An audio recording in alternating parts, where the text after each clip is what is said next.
기도하겠습니다. 거룩하시고 감사하신 하나님 아버지, 주의 사랑하는 백성들을 수요 저녁 예배 자리로 불러주시고 인도하여 주심을 진심으로 감사를 드립니다. 세상의 바쁜 걸음을 잠시 멈추고 하나님의 말씀과 주의 임재 앞에 머물게 하시니 감사합니다. 예배드리는 시간 주님의 생명의 말씀을 통해 우리의 믿음이 성장하게 하여 주옵시고, 기도를 통해 주님의 뜻을 발견하고 기도의 모든 내용들이 하나님 앞에 연합되어 응답받게 하여 주옵시며, 찬양과 감사 속에 하늘의 은혜와 참된 안식을 누리게 하여 주옵소서. 이 예배를 온전히 하나님 앞에 올려드리도록 성령님 친히 주관하여 주옵소서. 예배 드리는 모든 심령마다 하늘의 은혜로 충만케 하여 주옵소서. 자비로우신 하나님 아버지, 우리의 생명과 건강, 시간과 물질이 모두 주님께로부터 왔음을 고백하며 이 시간 정성을 다해 주님 앞에 귀한 힘을 올려드립니다. 우리 주님 기쁘게 받아 주옵시고 주의 나라와 영광을 위하여 사용하여 주옵소서. 10의 1조를 드리는 가정마다 하늘 문을 여시고 복을 쌓을 곳이 없도록 부어주시며, 감사와 소원의 힘을 드리는 하나님의 사람들에게 응답의 은혜를 더하여 주옵소서. 구별된 예물 드리는 손길들이 있습니다. 기적으로 저들의 삶을 돌봐주시고 인도하여 주옵소서. 드리는 믿음의 손길들마다 복에 복을 더하여 주옵시고 마음의 소원을 이루어 주사 형통케 하여 주옵소서. 감사힘을 드리는 손길에는 감사의 조국이 차고 넘치도록 범사에 감사할 일만 허락하여 주옵시고, 성경금 드리는 손길 위에는 놀라운 구원의 역사가 일어나도록, 그리하여 지속해서 물질로 후원하도록 주님께서 폭내려 주시옵소서. 첼렘 건축금 드리는 복된 가정이 있습니다. 고레스의 마음을 감동시켜서 주님의 성전을 건축할 수 있도록 모든 시간도 물질도 믿음을 또 주셨던 것처럼 귀한 가정에게 하나님께서 특별히 역사해 주시사 고레스가 가는 곳곳마다 하나님께서 함께하사 평탄한 길 주시고, 가는 곳곳마다 주님이 함께하사 흑암 중에 보호와 은밀한 중에 숨은 재물을 주셨던 것처럼 귀한 가정, 흑암 중에 보화를 허락하사 하나님의 놀라운 응답을 받아노라고 간증할 수 있는 귀한 가정 되게 하여 주옵소서. 주님 안에서 새 자녀 아름답게 믿음 안에서 잘 자라도록 주님께서 늘 함께하여 주옵시고, 이 세상에 사는 날 동안에 다윗과 다윗의 후손을 주님께서 붙잡고 사용하셨던 것처럼 귀한 가정 다니엘처럼 마음껏 주님의 복음을 위하여 쓰임받는, 또 신약의 바울처럼 복음을 위하여 사명 감당하는 귀한 자녀들 되게 하여 주옵소서. 좋은 친구, 좋은 이웃, 좋은 선생님 만나게 하시고 만남의 복을 통하여 형통케 되어지도록 복의 복을 더하여 주옵소서. 드리고 싶지만 형편이 어려운 성도들에게도 삶의 복을 허락하여 주셔서 하나님 나라를 위해 더 큰 통로로 세워져 하나님 앞에 쓰임받게 하여 주옵소서. 믿음이 없어 드리지 못한 자들에게는 받은 은혜를 기억할 수 있도록 주여 도와주옵소서. 자비로우신 하나님, 우리 가운데 육신의 연약한 자들, 병상에 있는 지체들, 지치고 아픈 심령들을 기억하사 치료하여 주옵소서. 해결하여 주옵소서. 회복시켜 주옵소서. 주님의 능력의 손으로 안수하시고 병든 자에게 회복을, 약한 자들에게는 새 힘을, 지친 자들에게는 참된 쉼을 허락하여 주옵소서. 고통 속에 신음하는 자들에게 하나님 이루어 치료의 광선을 비추사 강건함의 은혜를 베풀어 주시옵소서. 응답해 주시기를 기뻐하시는 주님, 우리의 모든 육신을 강건케 주시는 주님, 그 주님으로 인하여서 감사의 예배가 되어질 수 있도록 인도해 주심을 믿사옵고 예수님의 거룩하신 이름으로 축복하고 기도드리옵나이다. 아멘. 하나님 말씀 받겠습니다. 하나님 말씀 창세기 35장입니다. 창세기 35장 28절부터 29절까지 읽겠습니다. 창세기 35장 28절 29절. 그냥 지나가려고 36장 하려고 그러는데 두 절에도 영적 의미가 있을 것 같아서 묵상하고 한 시간 말씀으로 나눠야 되겠다 해서 말씀의 은혜를 받도록 준비했습니다. 28절 29절 시작. 이삭이 나이 많고 늙어 기운이 지나며 죽어 자기 열조에게 돌아가니 그 아들 에서와 야곱이 그를 장사하였더라. 다시 한번 읽을까요? 28절 19절 시작. 이삭의 나이 180세라. 이삭이 나이 많고 늙어 기운이 지나며 죽어 자기 열조에게로 돌아가니 그 아들 에서와 야곱이 그를 장사하였더라. 두 절을 통해서 한 시간 동안 하나님께서 주시고자 하는 메시지가 과연 뭘까요? 오늘 28절 보니까 180세를 살았는데 여러분 몇 살을 살 것 같아요? 100은 고사하고 80이라도 살았으면 이렇지 않겠어요? 180세를 살았습니다. 그리고 180세를 살고 이삭이 나이 많았으니까 늙었겠죠? 늙으니까 기운이 점점 빠지겠죠? 빠지다가 완전히 빠져서 죽었더라 그 말이네. 그죠? 그런데 죽을 때 에서와 야곱이 그를 장사하였더라 이러네요. 그래서 오늘 본문은 이삭의 죽음이라는 제목입니다. 이삭의 죽음. 여기 이삭의 죽음을 통해서 우리에게 주시고자 하는 메시지가 있는데 그 메시지는 육신의 죽음은 필연적이다, 피해갈 수 없다 그 말입니다. 그래서 오늘 본문을 통해서 죽음의 교훈을 받는 데 목적이 있습니다. 죽음을 통해서 우리에게 하나님께서 어떤 교훈을 주실 것인가 라고 하는 거죠. 오늘 본문에 보니까 이삭은 나이 많고 늙어 기운이 다하여 조용히 세상을 떠난 내용입니다. 이삭은 180세 평화롭게 눈을 감은 것으로 성경에 기록이 됐습니다. 29절에 이삭의 나이 180세라. 이삭이 나이 많고 늙어 기운이 지나며 죽어 자기 열조에 돌아가니 그 아들 에서와 야곱이 그를 장사하였더라. 이삭은 순종하는 자가 누리는 축복의 대표적인 인물로 거의 그렇게 부각되어 있죠. 이삭은 순종의 사람입니다. 순종으로 복받은 사람이다. 그런데 재물도 부정함이 없도록 겁으로 누렸던 사람입니다. 근데 그의 말년이 그다지 순탄하진 않았다. 왜냐하면 창세기 27장 1절로 2절 보니까 야곱에게 장자의 축복을 할 때 눈이 보이지 않고 건강이 안 좋았다 이렇게 말하죠. 이 창세기 17장 1절로 2절에 보니까 이삭이 나이 많아 눈이 어두워 잘 보지 못하더니 맏아들 이에서를 불러 가로되 내 아들 하며 그가 가로되 내가 여기 나니 이삭이 가로되 내가 이제 늙어 어느 날 죽을는지 알지 못하니. 이미 이 35장이 있기 전에 27장에 이런 고백을 하죠. 그러니까 얼마 동안 죽음을 준비한 거예요. 오랫동안 죽음을 준비한 것처럼 느껴요.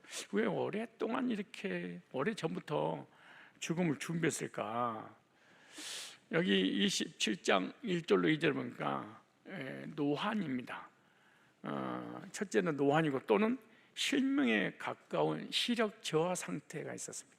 믿음의 조상 하나님의 사람, 하나님께서 은혜를 주시고 복을 주시고 구원을 통하여 메시아가 오시는 엄청난 사람인데도 불구하고 노화는 피해갈 수 없었다. 육신의 질병도 피해갈 수 없었다. 우리들도 구원받고 하나님 자녀가 되는데 왜 아픕니까? 왜 늙습니까? 왜 눈에 요즘은 잘 뵈는 게 없습니까? 목사님 얼굴도 잘 보이지 않고 화면에 찬송과 가사도 성경 구절도 잘 보이지 않습니다. 하나님, 내 눈을 좀 밝게 환하게 볼 수 있도록 좀 시력 좀 2.0, 2.0으로 안 되더라도 1.5, 1.5까지는 해주시면 안 되겠습니까? 이제 성경 좀 믿고 싶습니다. 막 이렇게 기도할 때가 많이 있잖아요. 이삭도 그렇게 하지 않았겠는가? 그렇지 않겠어요? 그의 눈이 어두워져 보지 못하게 되었다 그러죠. 그러니까 노화로 인한 시력 저하 또는 백내장으로 인해서 실명에 가까운 상태가 됐습니다. 이삭에.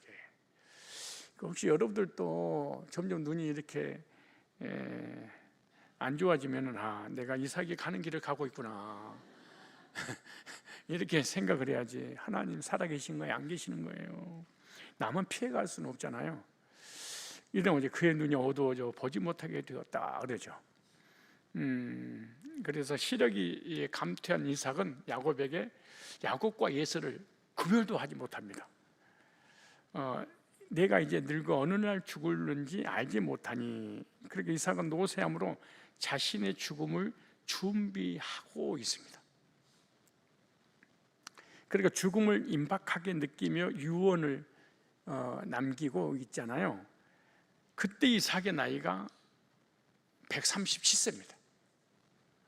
그리고 창세기 27장 1절로 2절에 이때 에서에게 축복하기 위해서 별미를 만들어라. 그때 야곱이 대신 염소 새끼를 잡아가지고 아버지의 드림으로 에서에게 대신 복을 받게 되잖아요. 그때 나이가 137세예요. 그렇다면 그의 남은 연수가 몇 년 남았을까요? 23년? 43년을, 그러니까 여기서 이런 말이 나온 거예요. 골골백세라고. 그러니까 137세에 눈이 안 보이기 시작했어. 거의 실명 상태. 자식들을 구분하지 못할 정도로 안 보이잖아요. 그리고 나는 얼마 살지 못하니까 이렇게 유언을 남겨놓고 43년을 더 살을 때 진짜 후손들 황당할 거야. 진짜 후손들은 그렇게 생각했을 거예요. 그러니까 여러분 혹시 할머니 할아버지 모시고 계신 분 자녀들이 계시잖아요. 속지 마세요. 간다고 할 때 얘들아 나 간다, 행복하게 살아라 그때 가십시오, 천국에서 만나요 이런 말 하면 안 돼. 몇 년 더 살아버려? 네가 먼저 가버릴 수도 있어요. 43년을 유언이나 하지 말걸. 그리고 죽지 않는다고 죽는다고 말이나 하지 말걸. 이렇게 해놓고 오래 살아보니까 하루 언제 우리 부모님 떠날까. 43년 왜 이렇게 골골골고 하면서 43년을 더 살았어요. 야곱이 77세에 집을 나가죠. 삼촌 라반의 집을 향해서 77세 떠납니다. 그러니까 17세 소년이 형의 그 장자 명물을 뺏어서 아버지의 축복을 대신 축복 받아서 도망갈 나이가 젊은 나이가 아니야. 77살이야. 대단하죠. 얼마나 복을 사모했는지. 그리고 여러분 77살이면은요 마라톤 100m를 한 13초 때 끊어야 돼. 더 짧게는 아니 11초도 12초 때 해야 돼. 이 야곱은 77세 때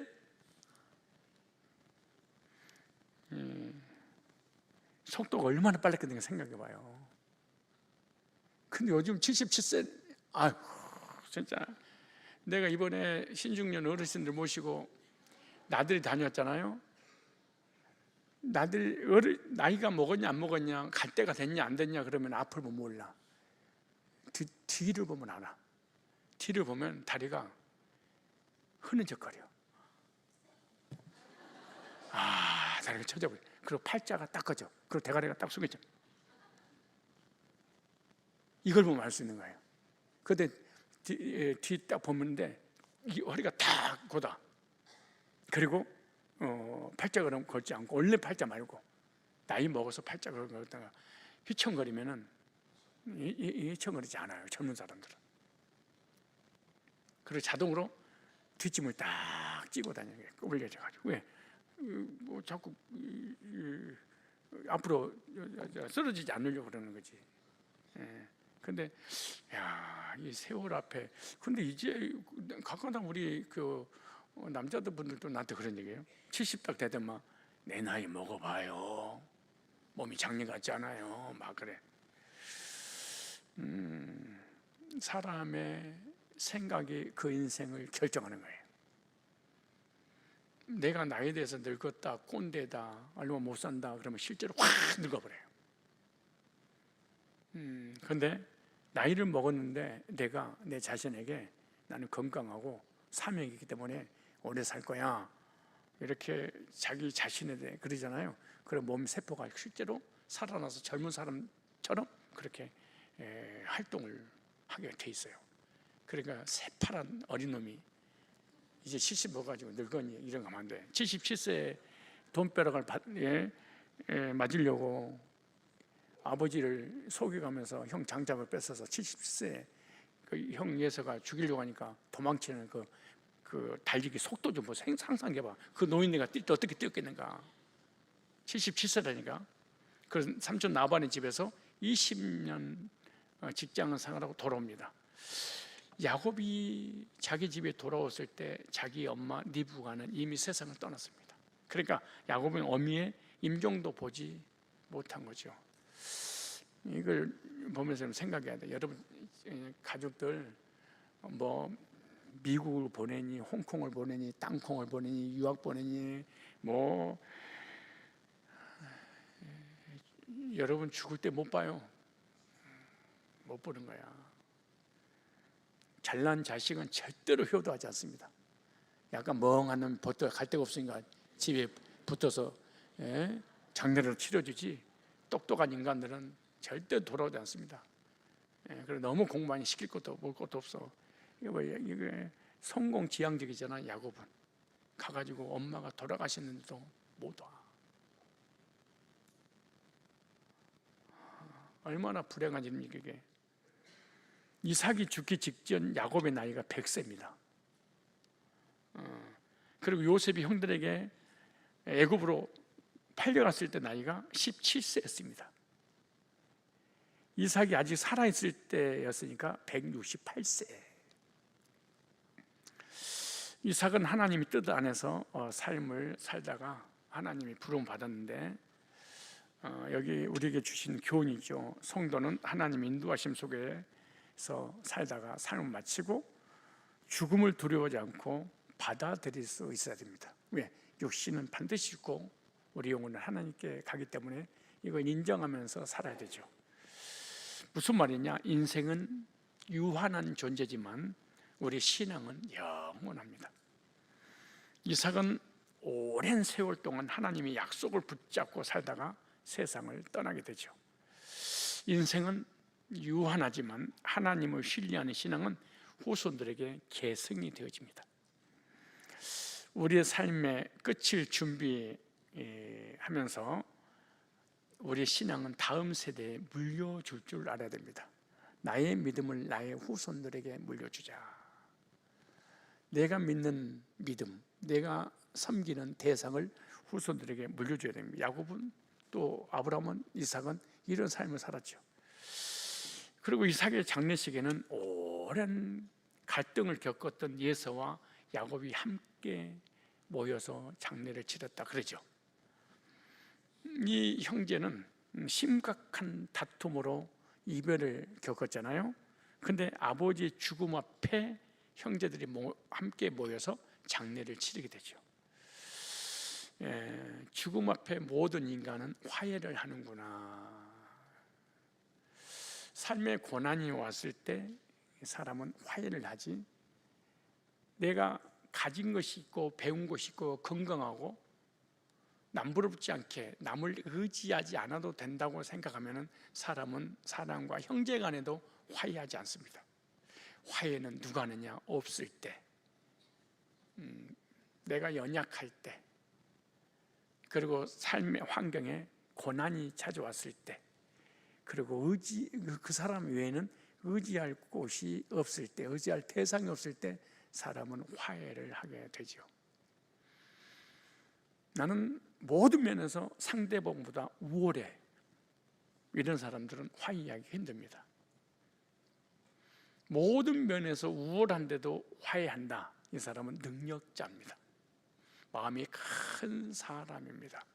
큰 사람만 화해의 손을 내밀습니다. 그러나 사람이 작으면은 삐지고 섭섭하고 온수가 돼버리죠. 우리 인간은 불완전하잖아요. 완전하지 않아. 그래서 늘 내가 상대방이 부족할 수 있고 나도 부족함이 있기 때문에 서로 언제든지 화해의 손을 펼 줄 아는 그런 사람이 되어야 돼. 근데 우리 인간은 특이하게 나는 오라. 여러분, 팔은요 절대로 객관적이어야지 주관적이면 안 돼. 무슨 말이냐?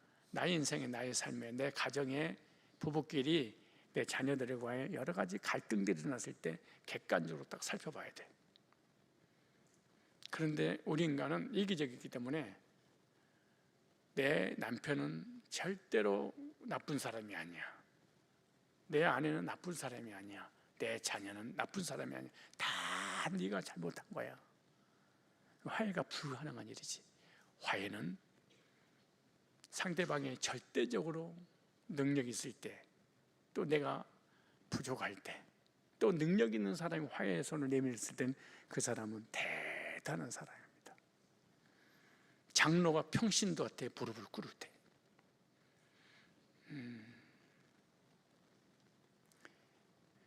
중직자가 새신자한테 잘못했다고 화해의 손을 내밀 때, 이 사람이 정말로 믿음의 사람입니다.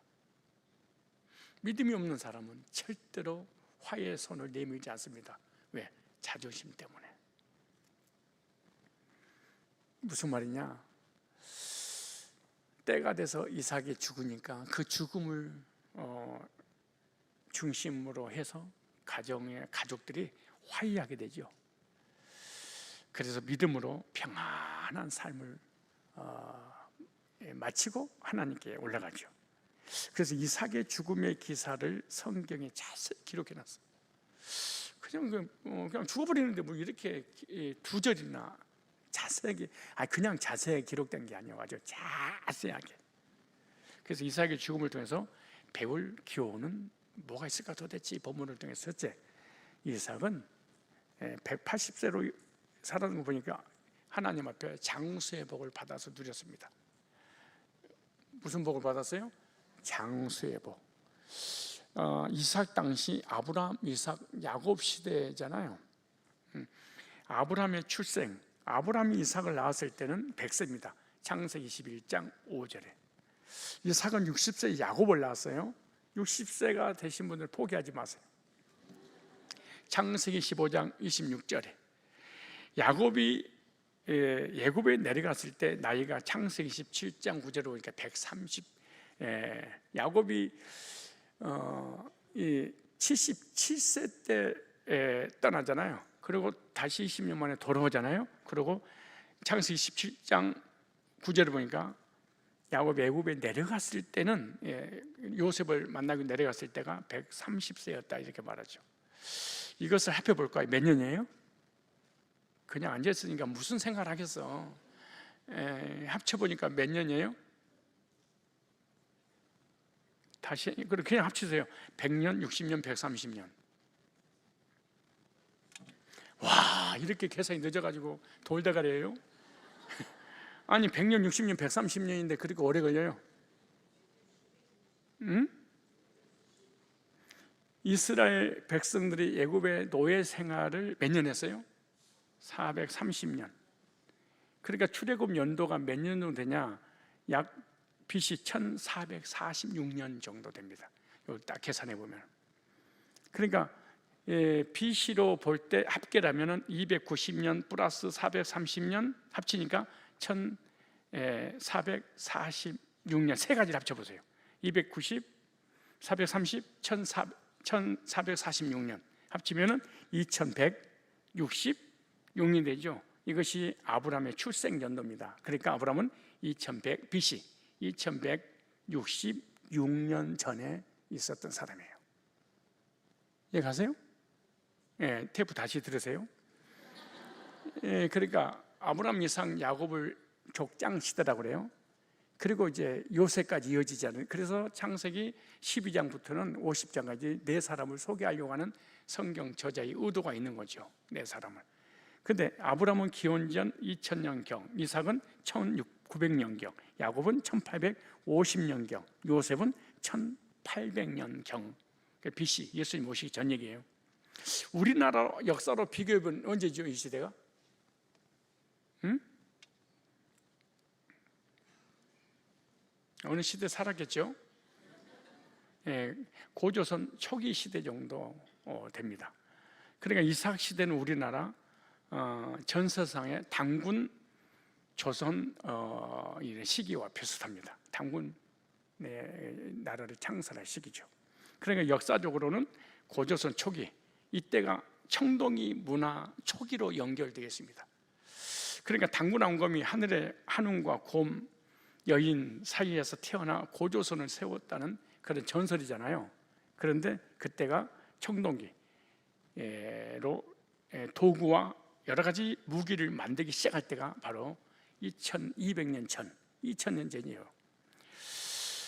그래서 이 청동은 돌이나 순수 구리보다 단단하고 내구성이 좋아서 농기구, 무기 등으로 만들었을 때가 바로 그때입니다. 그러니까 돌 대신 청동으로 도구와 무기를 제작하고 농업이 발달되고 괭이야, 삽, 농업, 생산성 증가할 때가 바로 이때입니다. 그리고 종교는 뭘까? 종교는 그때 우리나라는 하늘 숭배였습니다. 하늘님, 하늘의 제사를 드렸던 그때입니다. 그리고 이스라엘은 어디나 제사를, 종교가 뭐였냐? 전능하신 창조주 하나님 여호와 야훼, 아브라함, 이삭, 야곱이 갈대오르에서 하나님께 불러내고 난 다음에 창조주를 섬기는 그때죠. 그리고 우리나라는 피조물을 섬기죠. 하나님 만든 피조물을 하나님처럼 섬겼던 시대입니다.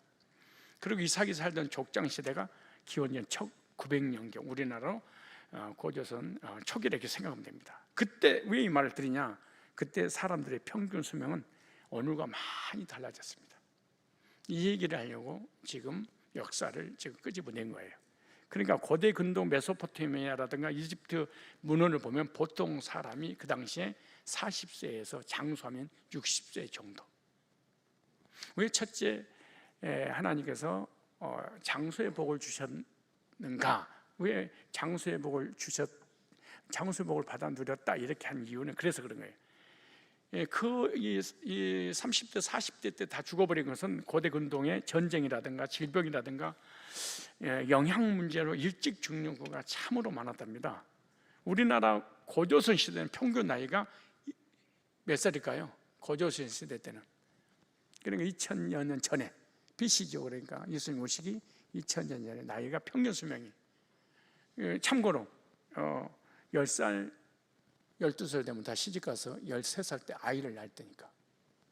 왜 그랬을까요? 그때 평균 나이가 몇 살이었을까요?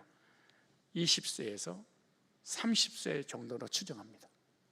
그 당시 10대 자녀가 있으면 빨리 시집을 보내세요. 그 이유는 출생 후 유아 사망률이 높았고요, 전염병, 영양 부족, 사고, 전쟁, 의료 수준이 낮아서 사람들이 오래 살지 못했습니다. 조선시대도요, 성인들의 나이가 50에서 60입니다. 그리고 70에서 80살 산 사람 아주 크게 드문 극소수는 70, 80, 거의 조선시대도 나이가 거의 40대에서 거의 다 죽었죠. 그런데 현대 우리 시대는 몇 살까지 살까? 여자 나이가 몇 살일까요? 남자 나이는 평균 몇 살일까요? 남자 나이? 예? 남자가 더 오래 살까요? 여자가 오래 살까요? 여자가 아주 질겨요. 여자들이 남자들보다 6년 이상 더 산답니다. 그래서 남자들은 80세 정도 평균, 그리고 여자들은 86세 정도 산다고 하죠. 여자분들은 오래 왜 살까? 즐겁게 살더라. 아무것도 아닌데 까꿍 하면 웃어.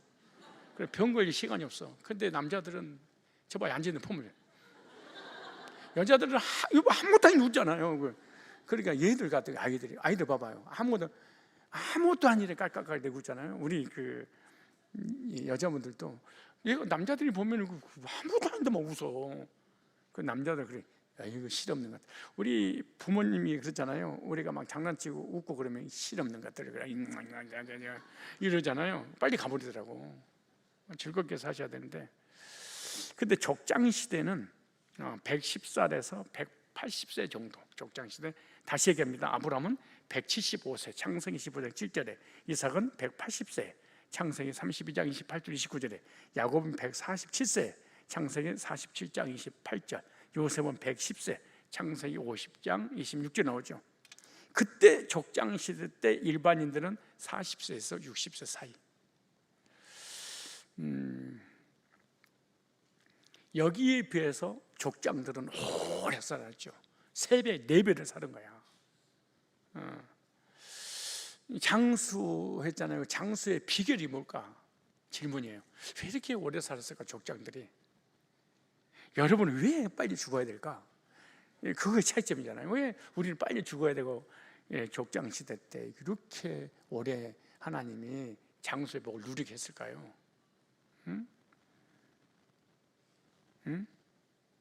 뭐 하나님 은혜지 뭘 그렇게 생각해요.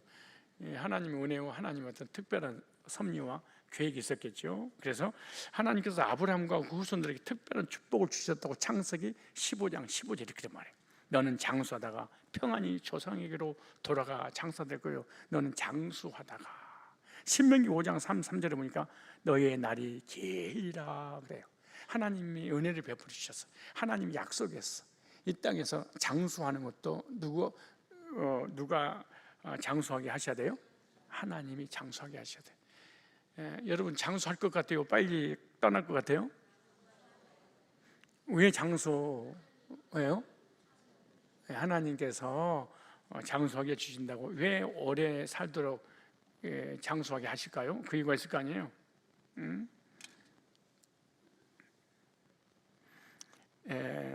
믿음과 순종 때문입니다. 믿음과 순종. 아브라함, 이삭, 야곱은 완벽하지 않았지만 하나님 인도하심을 신뢰하고 순종한 삶을 살았어요. 하나님께서 그들을 지키시고 긴 생명을 허락하신 거예요.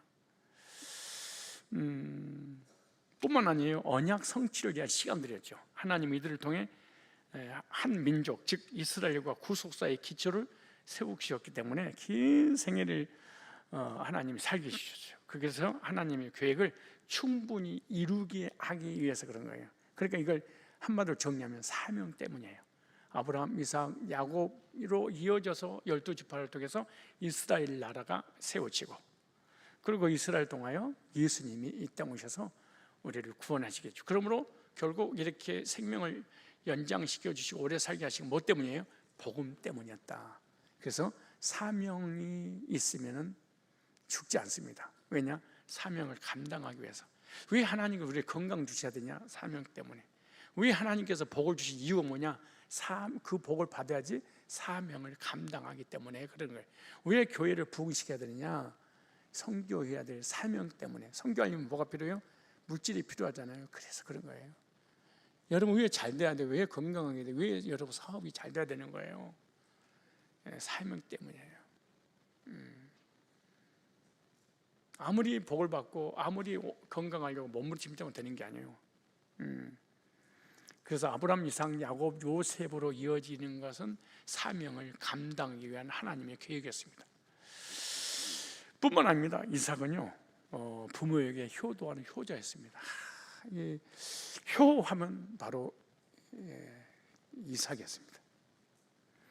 이삭은 부모에게 순종하는 아들이었어요. 창세기 22장에 너 번제물로 하나님 앞에 드려야 되겠습니다. 아멘. 네.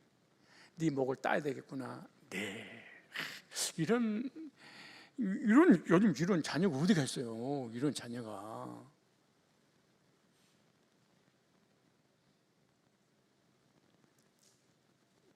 뿐만 아니에요. 자기 아내도 자기가 연애한 게 아니야. 부모님이 중미한 여자와 결혼했죠. 창세기 24장, 25장에 나오죠. 그러니까 이삭은 성경의 효자 중에 효자였습니다. 효자인 이삭에게 장수의 복을 주신 사명 때문에 복을 주셨고, 그리고 효자에게 하나님께서 장수의 복을 주시고 땅에서 잘되게 하신다라고 약속을 했어요.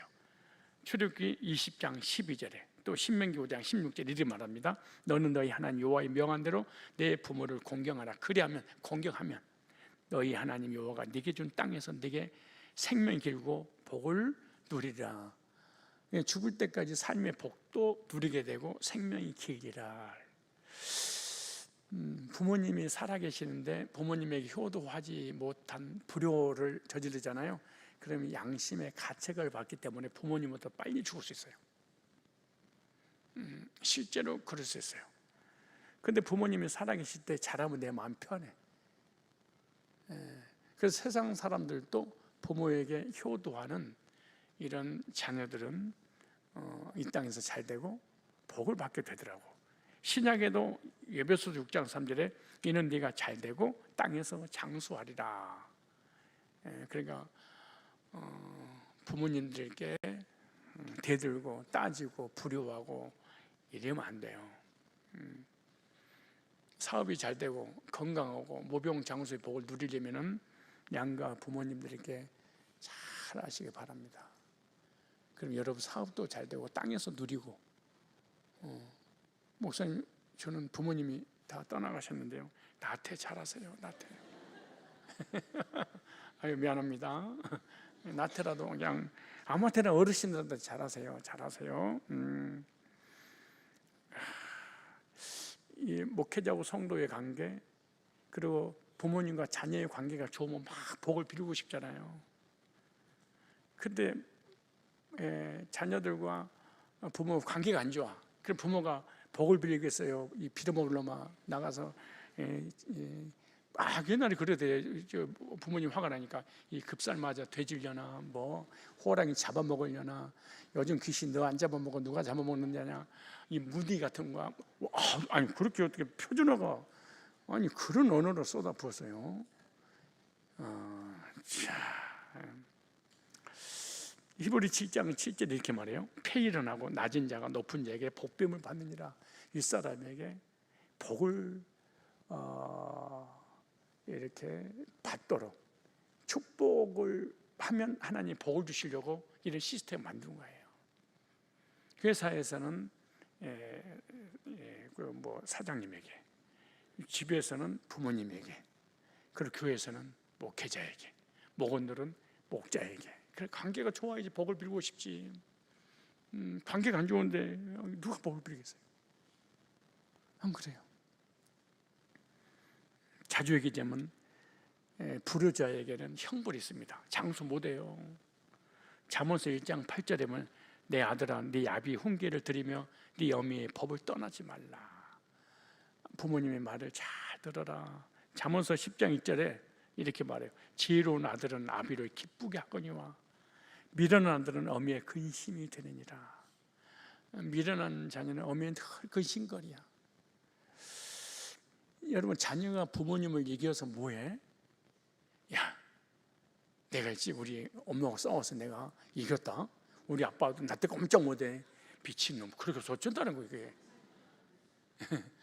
아니 성도들이 목사 이기고 자기 목원이 목자하고 싸워서 목자 이기면서 무슨 유익이 있냐고.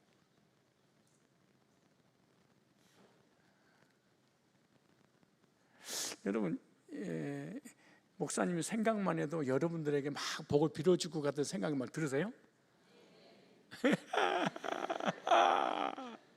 막 그 생각하세요? 여러분 힘들고 어려우면 목사님이 힘들고 어려운 것이 더 나을 건데 하고 막 안타까워할 것 같은 생각 들으세요? 점점 줄어들어요. 왜 라면하지 못한 이유가 뭐냐 그래 목회자의 근심거리가 아닌가 이 생각에서 그래. 목사님과 관계가 내가 안 좋아서 그러구나 이런 생각이 드는 거야. 그래 목사님 나를 싫어하겠지 이런 생각이 들지. 물론 좋으니까 싫어하지. 자, 잠언서 15장 20절에 지혜로운 아들은 아비를 즐겁게 하여도, 아비를 즐겁게 한 아들, 멍청한 놈은 어미를 우습게 여기는지라. 그래서 자기 애들, 요즘 애들 똑똑한 척 하잖아요. 근데 정말로 무지한 것들은 엄마를 우습게 여긴다는 거야. 업신여긴데.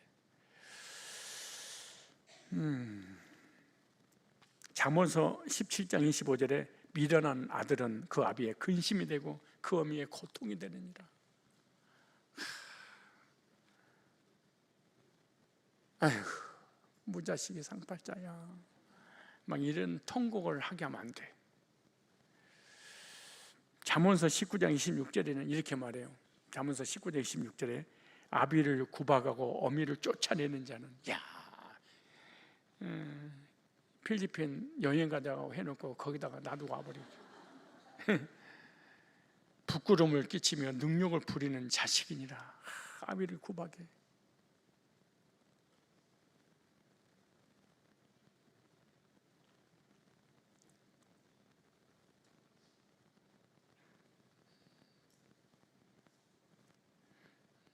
가정의 달을 맞이해서 부모님에게 효도하셨나요? 예? 네? 부모님 나한테 해준 게 뭐가 있다고? 아유, 무슨 소리 하는 거야? 잠언서 23장 32절에 너 낳은 아비에게 청종하고 내 늙은 어미를 경여기지 말지니라. 잠언서 23장 25절이니까 얼마나 중요하면 이렇게 자녀들이란 교육의 메시지 이렇게 많이 전했을까요? 네 부모를 즐겁게 하며 너 낳은 어미를 기쁘게 하라. 이삭은 그런 삶을 살다가 하나님 품에 갔죠. 그래서 이 땅에 살면서 하나님께서 주신 모든 복을 누리며 하나님 품에 안식하게 됩니다. 여러분들도 윗사람을 공경하고 부모님을 효도하고 근심을 끼치는 그런 자녀가 절대 안 돼. 한 번쯤 여러분 부모님을 묵상하세요. 묵상할 때 나에게 있어서 부모님은 나에 대해서 어떻게 생각하실까? 부모님이 나에 대해서 어떻게 생각할까? 그 생각을 해보세요.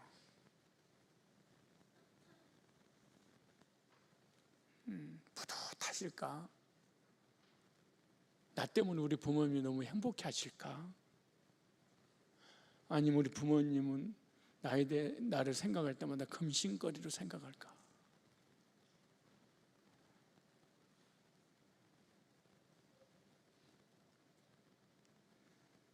옆 사람 보고 인사를 하세요. 부모님이라고 생각하고.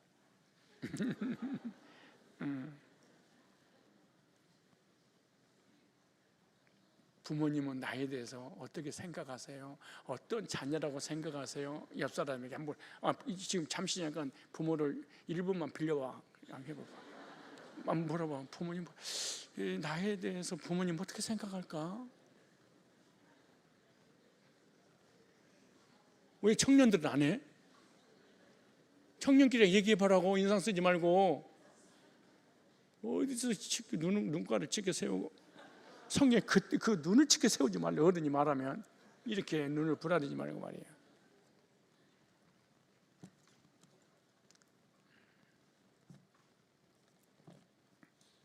두 번째, 오늘 다시 29절 보겠습니다. 이삭이 많이 늙어 나이 많고 늙어 기운이 지남에 죽어 자기 열조에게 돌아가니 열조에게 돌아갔습니다. 열조에게로. 무슨 말이냐? 열조가 죽은 것처럼 너도 나도 모두 죽는다, 그런 뜻입니다. 기운이 지나야 열조에게 돌아가는데 조상들이 간 곳으로 갔다 그러죠. 반드시 우리 인간은 가야 될 길을 가는 것입니다. 즉 우리 인간은 다 죽습니다. 우리 인간에게 죽음은 피할 수 없습니다. 필연적입니다. 먼저 가느냐 늦게 가느냐 여기 차이점이지. 반드시 죽습니다. 내가 죽는다고 생각하면 욕심이고, 그리고 성공지향적인 거, 그리고 해결되지 못할 것이 하나도 없을 거예요. 왜 그랬을까요? 창세기 2장 7절에 이렇게 말해요. 여호와 하나님이 땅이 흙으로 사람을 지으시고 생기를 그 코에 부르는 사람이 생명이 된지라. 흙으로 우리 인간을 하나님 창조하셨는데 창세기 3장 19절 보니까 선악과를 따먹고 범죄한 인간이 이렇게 인간에 대해서 사형언도를 내렸습니다. 네가 흙으로 돌아갈 때까지 얼굴에 땀을 흘려야 먹을 것을 먹으리니 네가 그것을 취함을 얻었습니다. 너는 흙이니 흙으로 돌아가라. 육신은 흙이어 샀으니까 흙으로 돌아가라. 전도서 3장 20절에 보니까 이렇게 말해요. 다 흙으로 말씀으로 다 흙으로 돌아가나니 다 한 곳으로 가거니와 열조가 한 곳으로 다. 이 죽음에 대해서 오늘 본문에 아주 자세하게 설명했어요. 장수했습니다. 그리고 죽었습니다. 전도서 6장 6절에 이렇게 말합니다. 저가 비록 청년의 갑절을 산다 할지라도 낙을 누리지 못한 마침내 다 한 곳으로 돌아가는 것뿐이 아니냐.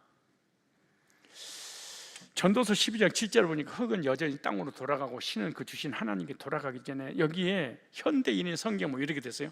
육은 본래 흙으로 돌아가고 영은 그것을 주신 하나님께로 돌아가기 전에 너의 창조주를 기억하라. 전도자가 말한다 8절에 헛되고 헛되면 모든 것이 헛될 뿐이다 이렇게 말해요.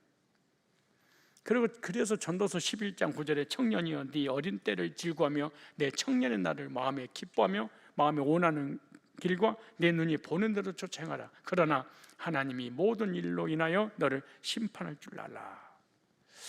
예, 전도서 12장 14절이니까 하나님 모든 행위와 모든 은밀한 일을 선악간에 심판하시리라.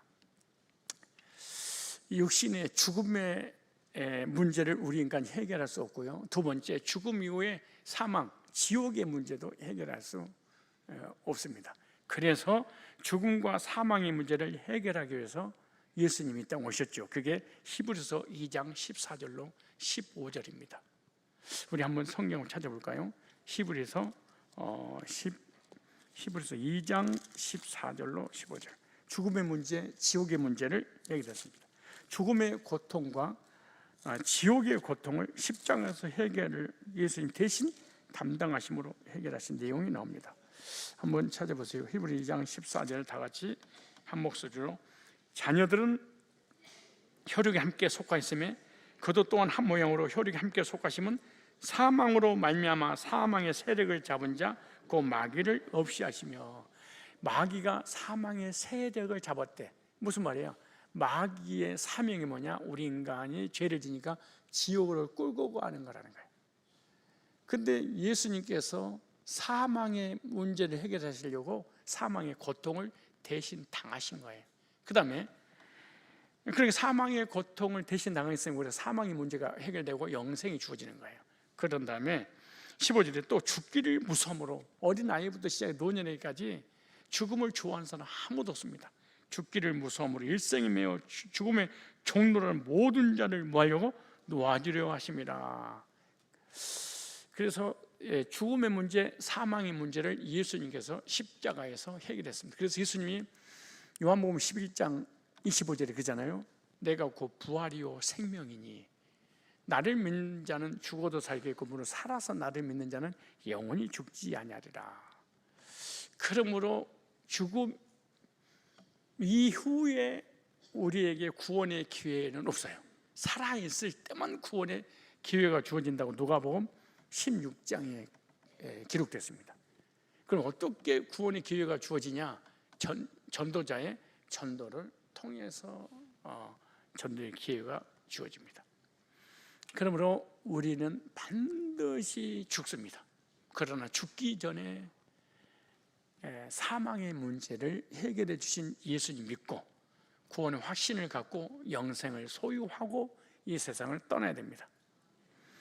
오늘 이삭이 열조에게 돌아가는 것처럼 너희들도 필연적으로 열조에게 돌아가는 것이다. 돌아가는 거예요. 그래서 죽음을 생각하면서 내세를 준비하면서 살아가라 라고 하는 중요한 교훈입니다. 사람이 한 번 죽는 것은 정하신 것이요, 그 외에는 심판이 있기 때문에 심판 면제받고 영생 얻으려면 사망의 문제, 죽음의 문제를 반드시 해결해야 된다. 왜? 열조에 돌아가기 전에 기억하라. 죽기 전에. 죽고 난 다음에 내세 구원의 기회가 있다. 이것이 캐톨릭 교리입니다. 캐톨릭 교리는 사람이 하나님을 안 믿고 죽으면은 지옥을 가는데 후손들이 그들을 위해서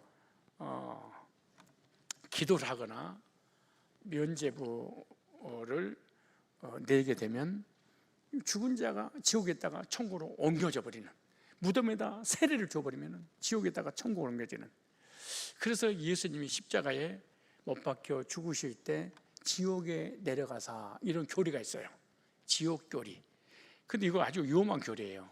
그러니까 예수님이 십자가에 못 박혀 죽으시고 3일 동안 어디 계셨냐? 지옥에 가셨다. 지옥 가서 뭐 하셨느냐?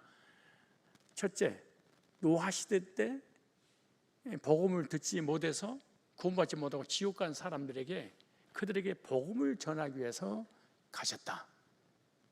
두 번째, 예수님의 부활을 믿지 않는 자들에게 지구 역사에 예수 믿고 죽은 모든 영혼들에 가서 나 부활했다, 그리고 부활을 선포하기 위해서 갔다. 여러 교리가 캐톨릭 교리예요. 그런데 그런 교리를 개혁주의 목회자들 중에서도 캐톨릭을 이단이라고 보지 않기 때문에 그 교리를 그대로 받아들여서 교리를 가르치는데, 예수님은 지옥에 내려가는 것이 아니라 우리가 지옥의 고통을 당해야 되는데 예수님께서 지옥의 고통을 우리를 대신해서 받으셨다. 그런 의미지, 지옥 내려간 것이 원문에도 지옥이라는 단어로 기록되지 않았습니다. 그래서 이런 살아있을 때만 전도자를 통해서 구원의 기회가 주어진다. 세 번째입니다. 27장 오늘 다시 보겠습니다. 41절입니다. 41절에 자, 시작. 그 아비가, 아니에요, 27장 41절 읽으세요. 27장 41절 시작. 그 아비가 야곱에게 축복한 그 축복을 인하여 에서가 야곱을 미워하여 심중에 이르기를 아버지를 곡할 때가 가까웠은즉 내가 내 아우 야곱을 죽이려 하리되. 아버지가 곡할 때 몇 년 더 살았어요? 46년을 더 살았는데 아버지가 곧 죽고 갔던 거야. 배는 것도 없고 막 죽는다고 유언하고, 그리고 거동도 불편하고, 그러니까 실제로 죽는 일을 한 거야. 그러니까 아버지가 죽을 때가 가까웠으니까 이제 예서가 야곱을 죽이겠다는 거야. 그리고 온수 관계잖아. 그리고 아버지만 죽는 날만 기다리고 있는 예서가 후리 아들 놈 같은 이라고. 왜 그런 거예요? 장자 명분을 뺏어가고 축복을 대신 받아낸, 이게 얄미운 형제끼리, 참 이렇게 형제끼리 사람들이 안 친한가 봐.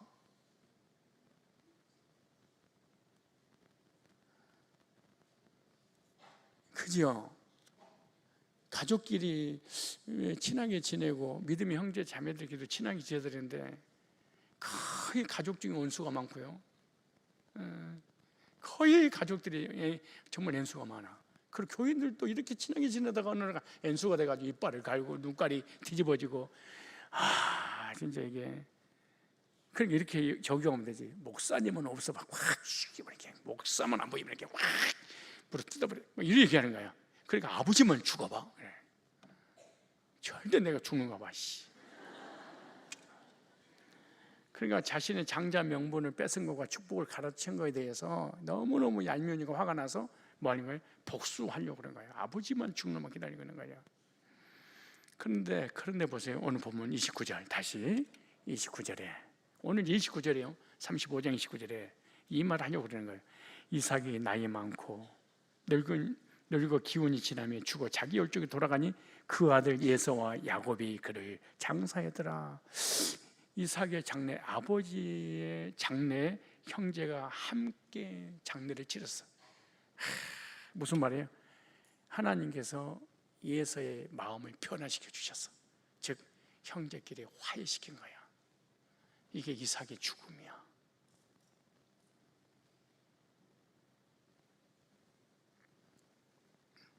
이 말씀을 들으면서 여러분 화해할 사람 없어요?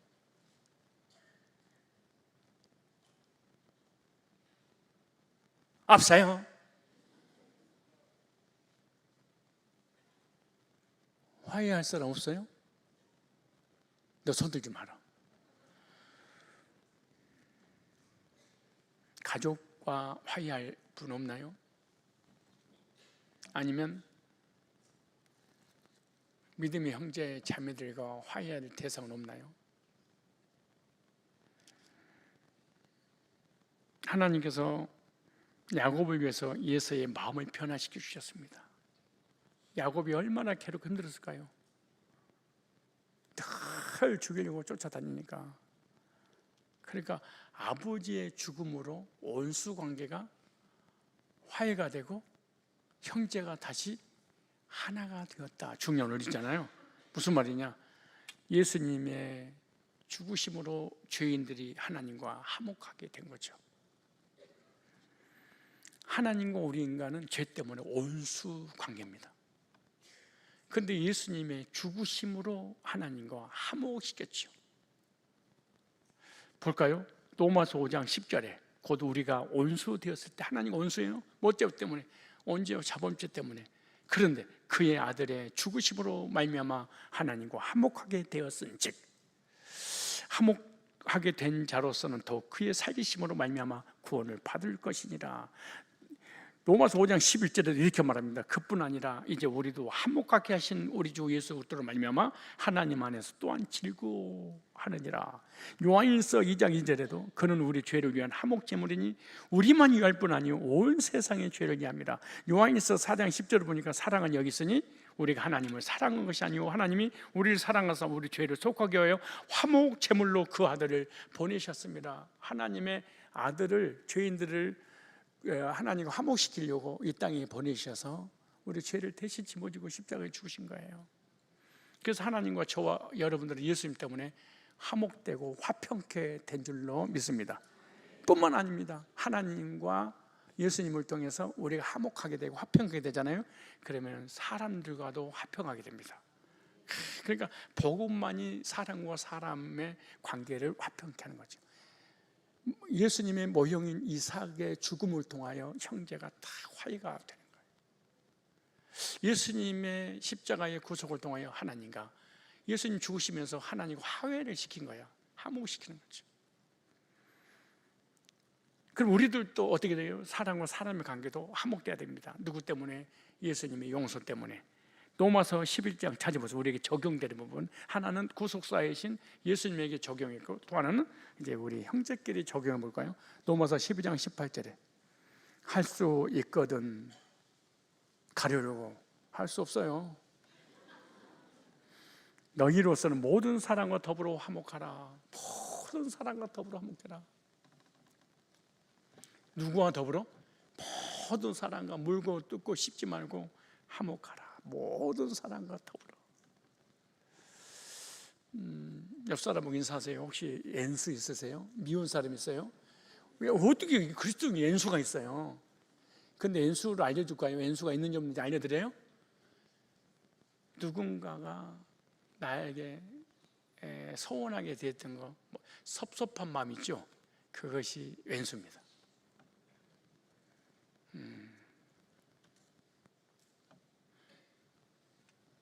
고린도서 5장 18절에 모든 것이 하나님께로 났으면 그가 그리스도로 말미암아 우리를 자기와 화목하게 하시고 또 우리에게 화목하게 하는 직분을 주셨어요. 우리의 직분은 화목시키는 직분이에요.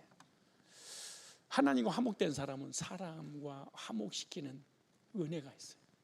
근데 하나님과 화목된 적이 없어. 그럼 사람과 화목이 안 돼. 왜 안 될까요?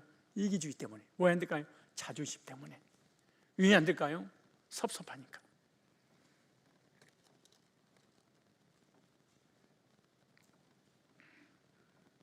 왜 눈을 안 마주쳐요? 옆 사람 인사하세요. 혹시 주변에 섭섭한 사람 있으세요? 자, 시작. 해봐봐. 시작. 있고 말고. 다 섭섭하고. 그렇지 뭐.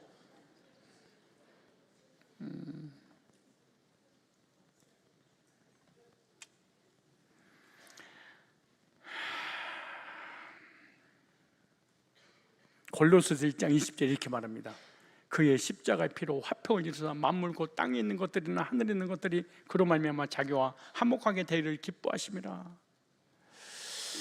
그다음 골로새서 1장 22절에 보니 이렇게 말했어요. 이제는 그의 육체의 죽음으로 말미암아 화목하게 하사 너희를 거룩하고 흠없고 책망할 것이 없는 자로 그 앞에 세우자고 하셨으니. 한 절만 찾고 마치겠습니다. 데살로니가전서 5장 13절이에요. 이건 찾읍시다. 데살로니가전서 5장 13절 시작. 그들의 역사로 말미암아 사랑의 저희 역사로 그들의 역사로 번역 성경인데 시작.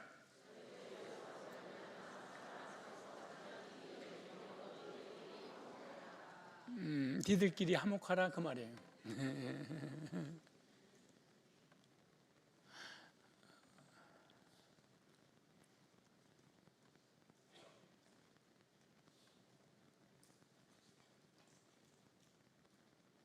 여러분, 성도와 성도의 관계가, 자녀들끼리 관계가 안 좋아. 부모님은 누구 편을 들어야 돼요? 집 나가야지. 누구 편 들어야 돼요?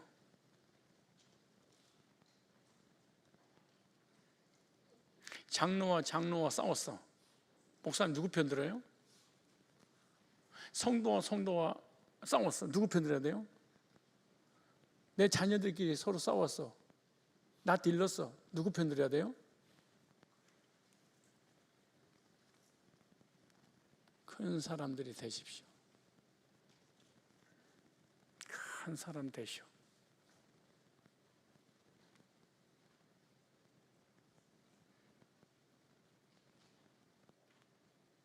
다시 큰 사람 될 때까지 읽어요. 키가 커질 거야. 다시 데살로니가전서 5장 13절에 시작.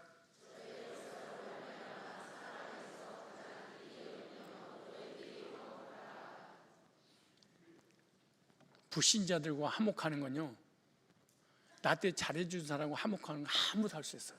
불신자도 한다 그러잖아요. 근데 나에게 섭섭하게 대했던 사람에게 화목시키는 건 능력자만이 가능해.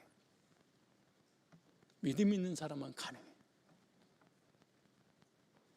그릇이 커야 돼.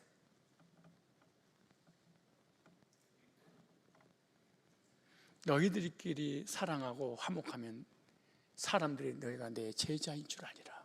무리는 절대로 화목이 안 돼. 물고 뜯고 씹고 한 번 씹으면 진돗개처럼 안 나버려.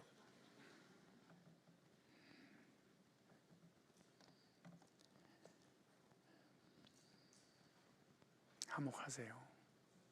이삭의 죽음을 통하여 온수 관계가 화해가 됐어. 누가? 아버지 이삭의 죽음의 결과야. 예수님의 죽음의 결과로 하나님 화목시켰어. 내가 죽으면 사람과 화목이 돼. 근데 난 자존심 때문에 죽었으면 죽었지 먼저 손을 내밀 수가 없어.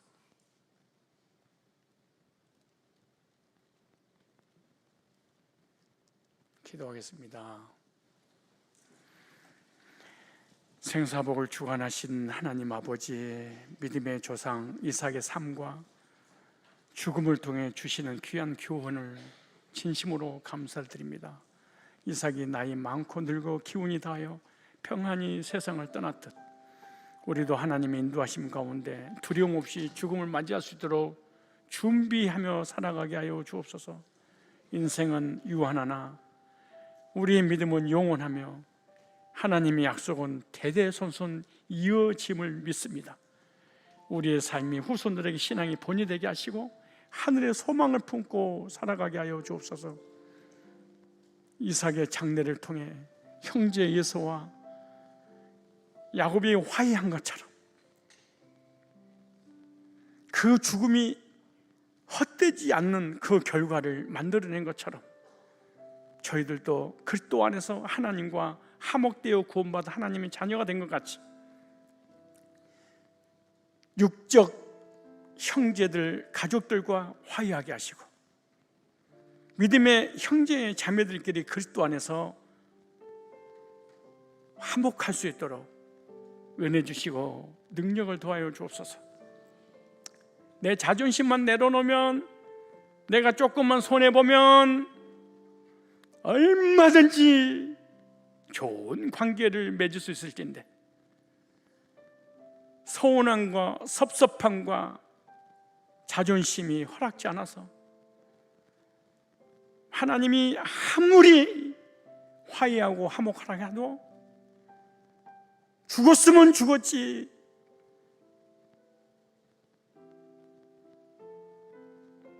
화해하지 않으려고 하는 우리의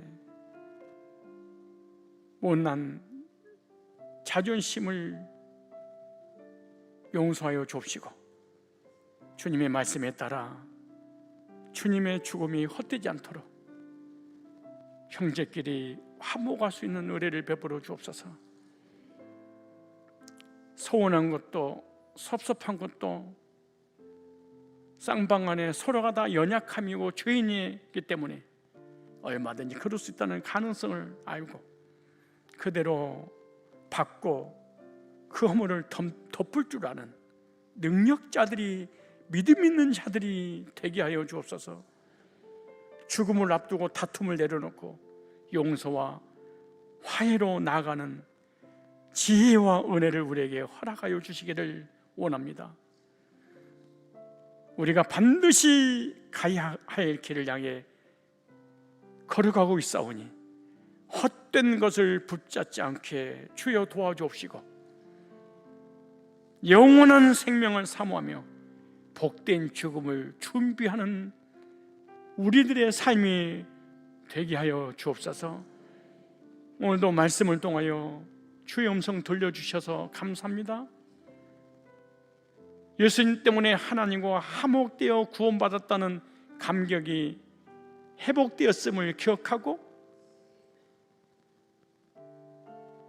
주님의 죽음이 형제와 화목시키는 은혜를 주시려고 십자가에 고난을 당하셨다는 사실 깨닫고, 주님의 죽음이 헛되지 않도록 삶의 실천함으로 가족들과 화해, 믿음의 형제, 영적인 가족들과 화목하는 사명을 감당하게 하여 주시옵소서.